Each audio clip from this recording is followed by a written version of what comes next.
A paixão por esporte é o que move o brasileiro e a Bet Nacional é a bet dos brasileiros. Se você for maior de 18 anos, conheça clicando aqui no link na descrição. Felipe, partiu comentar sobre a partida de ontem, porque é o tema, né? A gente vai, infelizmente mesmo, a gente vai ter que falar de arbitragem de novo, porque olha, cara, é um bagulho chatíssimo.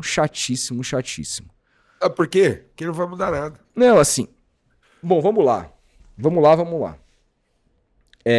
Para comentar o jogo, eu deixo com você, porque eu vi só o segundo tempo e que aconteceu menos coisa do que o primeiro, né? Foi, o segundo tempo Eu tava me deslocando, eu fui almoçar na minha mãe e teve um acidente na Marginal. Cara, não sei se o cara que tava dentro do carro sobreviveu, porque o carro do cara virou quase que uma... Sabe quando você pega uma lata de coca e aí você pisa em cima dela pra ela ficar mais compacta no lixo? É, cara, sei bem. Era um HB20 assim, cara. Não era um HB20. Era um desses carros asiáticos compactos. Que, cara, ele tava muito amassado atrás e muito amassado, parecendo uma latinha apertada. E, cara, assim, fecharam a Marginal. Você acredita que eu sobrevivi a um acidente e o carro ficou desse jeito, cara? Eu sou lembro um que você moleque. falou. Eu não te conhecia ainda, né? Não, foi no início da faculdade, em 2012. Minha primeira namorada perdeu o freio na Oswaldo Cruz, descendo pra Ubatuba. Cara, a gente bateu em dois carros Alguém e teve depois, sequela? e depois o carro dela desceu sem freio e deu de frente num guarda-reio que do outro lado tinha um barranco. Assim, se passa do guarda-reio, eu nem estaria aqui nesse momento. Ela quebrou o fêmur, Caralho, cara, cara. da perna esquerda. O Gabriel, um grande amigo meu, tava sentado Nossa. no banco atrás dela com um violão no meio das pernas dele, quebrou a bacia. Eu quebrei o. Eu não quebrei, né? Eu luxei a bacia e fiquei com um puta de um machucado na testa, assim. E fui salvo pelo cinto, né, cara? Eu fiquei com uma tatuagem do cinto, assim, queimado no corpo. Eu ia tatuar o cinto até. Que o médico virou pra mim na maior frieza do mundo. Eu fiquei 7 horas no raio-x. O médico virou pra mim assim e falou: Ó, tipo, com a caneta na mão, assim, anotando umas paradas. Ó, Felipe, vou ser bem sincero com você. Se você não tivesse de cinto, você estaria lá em cima no necrotério. Eu falei: Caralho. Falei: Porra, doutor. Aí ele: Pô. Tem que estar sempre de cinto, parabéns, você tava de cinto. Eu falei, pô, caralho, fiquei em choque, assim, tipo, minha espinha gelou na hora, Cara, você assim. falou que ela era uma descida e ela tava descendo no ponto morto, né? Ponto morto, cara, ela foi muito cabaça nesse sentido, mas eu isento ela porque ela era muito jovem, E tinha outra, 6 meses de carta e tem e a gente, gente cara, e tem, pressionou assim, muito pra ela fazer essa pra quem viagem. não sabe mecanicamente, quando você desce, você freia no ponto morto, você tá exigindo das pastilhas de freio e não do sistema mecânico de freio do seu carro, né? É, Então, e assim, eu também nem sei que carro que era, não sei o sistema de freio do carro, enfim. era um palio. Então, já você não tem freio a disco, é tudo freio tambor. Então, É, assim, extremamente perigoso e, enfim, cara, que bom que ninguém faleceu, porque seria um trauma é, do caralho.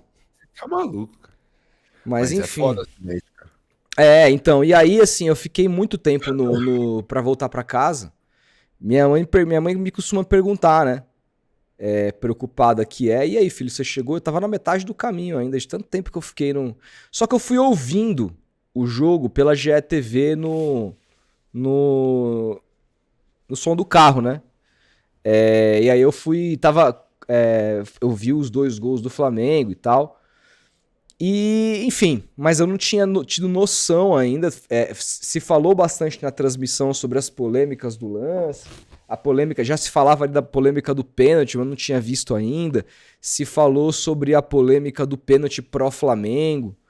Eu também não tinha visto. Aí quando chego em casa, tava começando já o segundo tempo, aí eu assisti ao segundo tempo, que não teve tantas polêmicas assim. Mas, Felipe, assim, eu quero ouvir de você sobre o jogo rapidamente, porque o foco não tem como ser outro, assim, e não Infelizmente. o foco é a arbitragem, não tem como a gente fugir disso. Eu adoraria falar, isso foi menor. vamos discutir o jogo e tal. A impressão que eu tenho é algumas sim, são algumas na verdade. Uma delas é a seguinte, o campeonato tá manchado. E não tô falando que tá manchado pró Flamengo, nem pró Palmeiras, nem pró ninguém. Tá manchado em si mesmo. É uma vergonha a arbitragem desse campeonato. Ninguém nunca vai saber o que seria desse campeonato. Eu não tô falando sem erros, porque qualquer campeonato de pontos corridos, com 10 rodadas por 10 jogos por rodada, vai ter erros de arbitragem, vai mudar o panorama, isso em qualquer lugar do mundo, mesmo com investimento forte em arbitragem, etc e tal. Mas aqui, cara, eu acho que passa completamente do ponto. Erros como o de ontem, e eu já venho falando isso há muito tempo, eu que mudei de ideia nesse quesito, eu era absolutamente a favor do VAR. Quando o VAR foi implementado, eu achei que seria uma melhora brutal no futebol brasileiro. Eu achava um absurdo opiniões como a do Arnaldo ser contra isso. E só que assim, cara, anos depois, o VAR foi implementado em 19, se eu não me engano, né? Já temos aí perto de completar 6, 7 anos de VAR. E cara, assim, não melhorou em nada. Eu vou te dar um exemplo. Ontem, se não existe VAR, o pênalti no Jorginho não é marcado, não existiria nem... Assim, todo mundo olharia o lance e falar, foi pênalti. Dizer que não foi pênalti nesse lance, pra mim, assim, com todo respeito, beira cretinice. Não tem problema você torcer pra um time, mesmo que você seja flamenguista, e admitir que foi pênalti ou não. Cara, assim, isso é uma coisa que não entra na minha cabeça. A não ser que você seja um cara que tem um canal do Flamengo e você seja pago por flamenguistas e você queira falar o que os caras querem escutar. Aí tudo bem você dizer que não foi pênalti, brigar com a imagem, porque tudo bem o caralho, né? Mas eu entendo, pelo menos, porque tem a ver com dinheiro no seu bolso. Eu não faço esse tipo de cretinice, de canalice, né, que alguns fazem. Mas enfim, brigar com a imagem, isso né, brigar com a imagem. Se você tem dúvida, você só vê as brigas que eu arrumo com torcedores do Santos no meu canal, quando eu falo claramente que o Santos foi beneficiado. Quer um exemplo? O jogo contra o Grêmio, agora no Campeonato Brasileiro, que eu falo que o gol do Grêmio jamais poderia ter sido anulado pelo VAR da maneira cretina como foi. Falei do primeiro jogo contra o Grêmio lá atrás, teve 2 roubos pró-Santos, roubos quando eu falo, erros de arbitragem claros, com interferência de VAR ou sem interferência que deveria ter do VAR, e falo isso num canal para santistas. Então eu, nesse aspecto, não tenho a menor constrangimento com isso, para poder falar disso. Infelizmente, não é para onde o jornalismo está caminhando, e o Jean Oddi teve uma fala importantíssima semana passada, que foi... Não é entendida, infelizmente, por todos. O Tirone tentou ali no Twitter dar umazinha ali. Eu absolutamente discordo, eu gosto muito do Tirone, mas eu vejo como o jornalismo segmentado nesse aspecto, com pouquíssima responsabilidade daquilo que é dito. Tendo isso posto, e não só o segmentado, porque hoje os programas da grande mídia também estão se tornando segmentados. Você leva 5 caras ali que torcem pelos 5 times com mais torcida no Brasil, e os caras são absolutamente representantes dos seus clubes.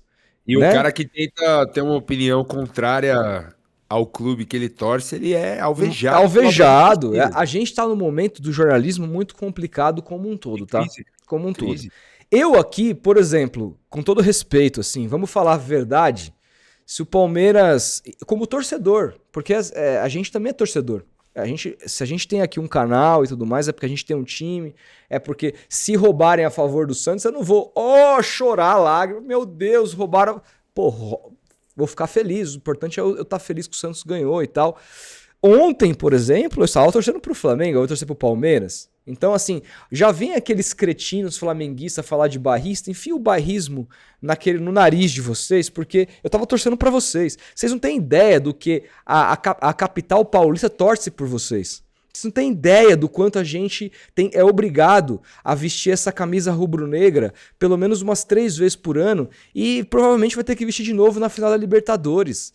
E aí depois que vocês ganham, a gente fala, puta que merda. A gente fala, mas beleza, dos males o menor.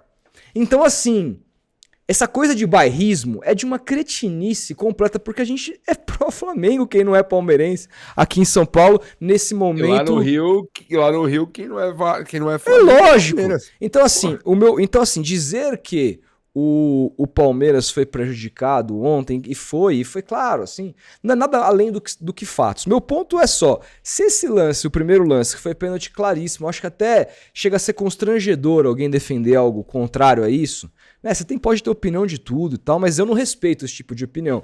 Uma coisa você fala assim, o Messi foi um jogador comum. Você pode achar isso. É uma questão de opinião, mas eu vou te achar um idiota. Você dizer pra mim que não foi pênalti ontem, você é pra mim um idiota. Então, e não tem meio termo aqui. Se você fala pra mim que aquilo não é pênalti, você não entende um caralho do que é futebol. Um caralho. Mas a questão é, se não tem VAR ontem, aquele lance, não é que ele passaria batido, teria ali o comentário, pô, foi pênalti aqui e tal, mas você discutiria pra onde o árbitro tá olhando, será que ele teve ângulo suficiente? Cara, quando você tem o VAR pra olhar essa imagem por vários ângulos, diversas vezes, por várias câmeras, é impossível não dar um pênalti desse. E aí você vai olhar o áudio do VAR, é muito estranho, cara. É muito estranho, assim, os caras serem tão ruins. Porque eu não consigo entender a ruindade desses caras. E aí, Felipe, tem o pênalti pro Flamengo, que foi pênalti. O pênalti pro Flamengo não tem a menor discussão. Só que ele, assim, o lance do Vitor Roque, aquele lance que se discute falta, aquele tipo de lance depende muito do critério do árbitro no jogo. Tem árbitro, que essa falta, que é o jogador tentando fazer pivô aqui, e o zagueiro tirando ele no meio da frente, às vezes o árbitro entende que o cara tava segurando antes, então meio que uma falta compensou a outra. Já vi várias vezes não marcar essa jogada, embora pra mim tenha sido falta, tá? O cara nitidamente, aquilo não é jogada, se você olhar ao rigor da regra, aquilo é falta, né? Não teve uma disputa de ombro a ombro, não é nada. O cara jogou o Vitor Roque longe, que deu uma valorizada, tirou os braços pra trás e caiu pra trás, beleza, mas foi falta. Só que tem o segundo lance, que é a falta do Pedro no Bruno Fux, e ele se beneficia dessa falta para poder tomar vantagem na frente e ainda sofreu pênalti. E assim, ninguém avaliou esse lance, eu não sei, a gente tem que ver esse áudio especificamente, eu não vi, a gente pode ver aqui durante a live, mas assim, você teve 3 faltas no lance, 2 pro Palmeiras e 1 pro Flamengo. As 3 foram, ele não marcou as 2 pro Palmeiras e marcou a pro Flamengo. Dá um sentimento para quem tá vendo isso de esquisitice. Não significa que as coisas estão compradas, não significa nada. Só significa que a arbitragem é muito ruim e que ela sentiu a pressão, porque teve de fato pressão do Flamengo pós-erros Palmeiras e São Paulo. O Felipe, a semana passada, a gente conversou sobre isso aqui, eu falei assim, eu brincando aqui, falei, pô, mas o Palmeiras tem que ser prejudicado aí para equilibrar o campeonato. Ele falou, não, e vai. E aí, imediatamente contra o Flamengo, no jogo mais óbvio, foi. Então tudo isso parece uma novela mexicana que faz com que meio que a gente já saiba o roteiro das coisas antes delas acontecerem. E aí também corrobora com o ar do torcedor de muita estranheza e esquisitice. O que é só pressão? O que é só fralda cheia? E o que é um sistema? Não sabemos. Eu não tenho provas pra dizer aqui. A única coisa que eu sei, só pra concluir, a única coisa que eu sei é que não tem ninguém interessado em melhorar. O Palmeiras não tá interessado em melhorar. Quando foi beneficiado, o senhor Abel disse que não tinha sido nada. O Abel e os seus auxiliares fazem uma pressão no campo inteiro, todo jogo, pra se beneficiar e pra criar uma situação ruim pro juiz, pra ele cagar nas fraldas durante todo o jogo do Palmeiras, principalmente jogos em casa. Os diretores de futebol só reclamam, ou presidentes, quando são prejudicados, e quando são beneficiados calam a boca. Não existe nenhum movimento no Brasil de melhorar gramado, de melhorar a estrutura, de melhorar calendário. Não existe nada. As poucas coisas que a gente tem pro ano que vem é essa CBF nova, que quer mostrar serviço do Samir Chaldi, falando em fair play financeiro, falando em mudança de calendário que já vai ter, falando de algumas outras questões, mas os clubes, que são os clubes, quem são eles que deveriam se preocupar? Eles estão preocupados em ganhar vantagem na semana seguinte e não preocupados em salvar o futebol brasileiro. E o futebol brasileiro, para mim, tá manchado sim, não pró Palmeiras nem pró Flamengo, mas em si mesmo. É um lixo de campeonato em termos estruturais e é uma vergonha que times com tanto dinheiro estejam disputando uma várzea completa como essa. Cara, eu sou sou muito tranquilo de falar de arbitragem, porque depois que o Palmeiras foi beneficiado contra o São Paulo, eu justamente gravei até um vídeo e fui para minhas redes sociais. Quem quiser me seguir no Instagram lá, tá lá. Eu falo justamente disso. Ninguém fala sobre o problema estrutural da arbitragem brasileira. A gente falou sobre isso no Fala Rival também, pós-polêmica do jogo São Paulo e Palmeiras, no qual o Palmeiras foi Repita os beneficiado aquele dia. dados. Oi? Repita aqueles dados que a gente deu de valores, você lembra? Sim, a gente comentou sobre o Fala Rival, dedicamos um bloco para falar sobre problemas estruturais e a crítica que eu fiz no meu vídeo que a gente debateu no Fala Rival é justamente essa.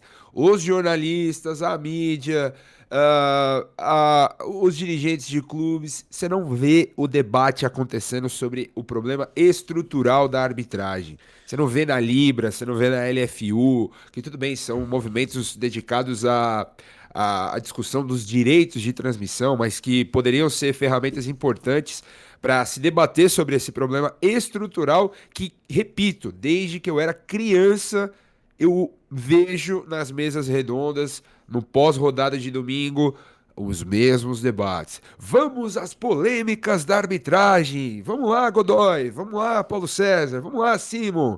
Vamos lá, Gaciba. Sempre assim, velho. Parece que é um fetiche. Parece que é um. Faz parte do circo, assim, tá ligado? Pertence ao Faz parte do futebol, como circo. diria o Pertence Luciano. ao futebol. Vamos lá debater as polêmicas da arbitragem. Cara, não deveria. Óbvio que são seres humanos que apitam, vão errar e tudo mais, mas deveria se ter menos erros. O árbitro deveria ser profissional, o árbitro deveria dar entrevista, o árbitro deveria ter uma preparação séria, o árbitro deveria ganhar bem num cenário cada vez mais profissional e mais rico e milionário, que você mexe com milhões e milhões de pessoas e tudo mais, os direitos de transmissão são cada vez mais caros. O árbitro ganha R$ 7.300, velho. Um árbitro FIFA de Série A. Por mês? Porra, por jogo, velho. Ah, por jogo.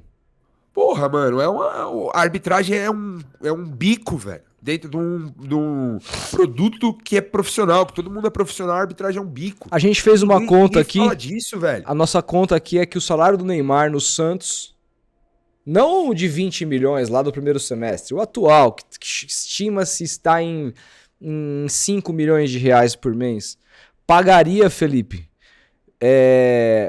pelo menos uns 35 árbitros profissionais para você poder escolher. São 20 rodadas, né, de séries A e B. Então você teria aí 20 árbitros para essas rodadas e sobraria 15 para outras divisões para você profissionalizar esses 35 árbitros e pagar um salário de 60 mil reais. Daria para fazer isso com o salário do Neymar que o Santos, que é um time falido, paga. E a CBF não tem dinheiro. Então assim, cara, não é uma questão também de não ter, é de não querer fazer. Cara, exato, é um problema estrutural que ninguém tá preocupado em mudar. Ninguém tá preocupado em mudar. E eu falei isso depois que o Palmeiras foi beneficiado contra o São Paulo no Morumbi com um pênalti escandaloso não dado do Alan em cima do Tapia. Dito isto, ponto final. Abro outro parágrafo. Cara, sobre o jogo de ontem. Palmeiras perdeu o jogo porque errou individualmente. Fez um bom jogo e eu estou feliz com a atuação do Palmeiras. O Palmeiras encarou o Flamengo de igual para igual, como há tempos não se via. Encarou de igual para igual, mas errou individualmente. O Fux errou no primeiro bote que deu no Pedro no lance do primeiro gol. O Pedro é muito inteligente, centroavantaço, melhor camisa 9 do Brasil há tempos. Ele foi juvenil, é o que eu falei no meu vídeo hoje no meu canal. Eu, quando jogava futebol, quando moleque, tinha um treinador no time que eu jogava, o Zé Carlos. Eu era meia, magrinho, conseguia correr, jogava até um futebol legal. E teve uma vez que eu joguei na defesa. E ele me falou um negócio básico. Felipão, se você for marcar o centroavante e ele sair da área, não perde viagem. Tenta fazer aquela falta tática. vai ter que parar a jogada. Se o cara dominar e girar, você tem que parar a jogada. Sim, não precisa ser maldoso nem nada, faz uma falta tática. E a falta faz parte do jogo. O juiz tá ali, ele vai apitar a falta. Cara, o Fux foi no meio campo marcar o Pedro. Cara, foi mole na jogada. O Pedro balançou pro lado e já tirou dando passe pro Arrascaeta. 1-0 pro Flamengo. O Palmeiras continuou na mesma postura, tranquilo, tocando a bola, marcando a saída de bola do Flamengo muito bem, pressionando muito bem no campo de ataque. E empatou o jogo numa bela cabeçada do Vitor Roque, num belíssimo cruzamento do Kelvin. E depois tem o lance do pênalti, que o Fux de novo foi juvenil. O Pedro tromba com ele cai, fica pedindo falta. O Wilton não estava dando esse tipo de falta no jogo. E aí ele calça o Pedro, 2-1 pro Flamengo. E depois o Aníbal Moreno entrega a rapadura numa saída de bola inacreditável. Que ele tinha 3 opções de passe e tinha que ser mais rápido na tomada de decisão. Acabou sendo desarmado pelo Pedro também, mérito do atacante do Flamengo nesse sentido, mas o Aníbal vacilou. E aí o Flamengo fez 3-1. No segundo tempo o jogo foi truncado, o Flamengo se defendeu muito bem, pouco levou perigo à meta do Carlos Miguel. O Palmeiras ainda conseguiu fazer no final ali com o Gomes e perdeu o jogo. Mas assim, o Palmeiras fez uma boa atuação, foi um grande jogo quando a gente fala de futebol. Mas é inevitável não citar a arbitragem do jogo. E aí, cara, fica o duelo de narrativas, né? Como a gente abriu a live falando, eu tenho preguiça de debater esse tipo de assunto, porque nada vai mudar. Essa é a questão. Não adianta a gente ficar aqui gastando saliva e falar, o Palmeiras foi prejudicado, ou o São Paulino lá, o São Paulo foi prejudicado. Ambos foram. Ambos foram. Como o Flamengo já foi prejudicado também, como já foi beneficiado ontem. O Palmeiras já foi prejudicado, foi beneficiado ontem. E assim segue o baile, velho. Duelo de narrativas. Isso é preguiçoso demais, assim. E a gente não vê, de novo, um debate falando sobre os problemas estruturais da arbitragem brasileira. Você não vê a própria CBF tocando nesse ponto. Você não vê um movimento de melhorar a arbitragem. Você vê ali uma notícia, a CBF vai implantar isso, isso e isso. A CBF vai fazer isso e nada sai do papel. É desgastante, é deprimente o debate sobre arbitragem no Brasil. E aí ficam os debates de notas, né? Palmeiras solta nota para reclamar da arbitragem, vai levar a ofício a CBF. O Flamengo, quando foi prejudicado também. Aí o Felipe Luiz vem na coletiva e dá uma alfinetada no Palmeiras. Aí o Boto vem de novo levantar suspeitas. E assim segue o debate, cara. A gente vai ficar a semana inteira até a rodada da Libertadores, debatendo o pênalti no Gustavo Gomes, o pisão do Pulgar no Maurício, e assim segue, cara. Segue o baile. Não vai mudar nada. Não vai mudar nada. Agora, sobre futebol, o Flamengo igualou o número de pontos do Palmeiras. O Palmeiras tem uma vitória a mais. Tem uma decisão agora no próximo domingo contra o Cruzeiro no Allianz Parque. O Flamengo pega o Fortaleza fora. E agora veremos, acho que ponto a ponto, uma disputa dos dois melhores times do país aí na questão futebol, para ver quem fica com esse título do Campeonato Brasileiro. Lembrando, claro, que há boas chances dos dois se encontrarem na final da Libertadores, que ainda não sabemos onde será. Se será em Lima ou se será em Assunção. Afinal de contas, o Peru passa por problemas políticos e tudo mais. E a Conmebol ainda não bateu o martelo que será lá a final, né? Então vamos aguardar, mas é isso, cara. Hoje que era um dia pra gente estar falando apenas de futebol, os debates estão novamente contaminados com o tema arbitragem. Isso é deprimente pro produto futebol brasileiro, na minha opinião.